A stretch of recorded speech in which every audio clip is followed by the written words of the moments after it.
প্রিয় দর্শক বন্ধুরা, এই মুহূর্তের জন্য ব্রেকিং নিউজ উঠে আসছে। ডিএ ঘোষণা নিয়ে এবার কিন্তু চাঞ্চল্যকর আপডেট থাকছে 14% প্রসঙ্গ। অবশ্যই সবটা দেখে নিন, ভিডিওটিকে কোনোভাবে কিন্তু স্কিপ করবেন না, শেষ পর্যন্ত ওয়াচ করবেন এবং চ্যানেলটিকে অতি অবশ্যই সাবস্ক্রাইব করে নিয়ে সঙ্গে থাকবেন। চলুন কথাবার্তা না বাড়িয়ে আমরা মূল টপিকে ফোকাস করি। বন্ধুরা, এবার ডিএ ঘোষণা নিয়ে একটি ব্রেকিং নিউজ উঠে আসছে। কার্যত সেই বিষয়ে কিন্তু চাঞ্চল্যকর আপডেট থাকছে। যে বিষয়টি জানা যাচ্ছে যে এখনও পর্যন্ত ডিএ ঘোষণা না হওয়ায় কিন্তু হতাশ কর্মচারীরা।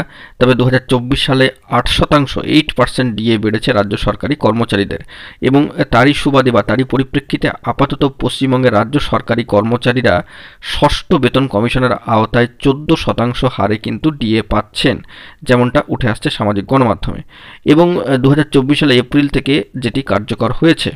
কেন্দ্রীয় সরকারি কর্মচারীদের সঙ্গে পশ্চিমবঙ্গের ক্ষেত্রে রাজ্য সরকারি কর্মচারীদের ডিএর ফারাক কার্যত 39%, কারণ কেন্দ্রীয় সরকারি কর্মচারীরা সপ্তম বেতন কমিশনের আওতায় 53% ডিএ কিন্তু পাচ্ছেন, যেমনটা সামাজিক গণমাধ্যমে উঠে এসেছে। তবে এই প্রসঙ্গে বলে রাখা ভালো যে আগামী বছর বাজেটে ডিএ বাড়ানো হতে পারে আশা করছেন রাজ্য সরকারি কর্মচারীদের সংগঠনের অনেকেই।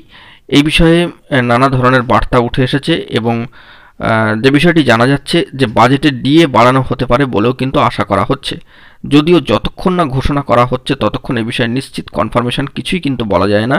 সামাজিক গণমাধ্যমের সূত্র ধরে এই বার্তা উঠে এসেছে যে আগামী বছর বাজেটে ডিএ বাড়ানো হতে পারে বলে অনেকেই কিন্তু আশা করছেন রাজ্য সরকারি কর্মচারীদের সংগঠনের অনেকে।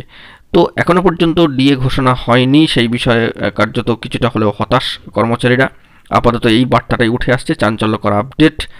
তো দেখা যাক পরবর্তী ক্ষেত্রে কি হয়। এই সংক্রান্ত ঘোষণা যদি হয় তবে নিশ্চিতভাবে সবটাই কিন্তু কনফার্মেশন আকারে চলে আসবে।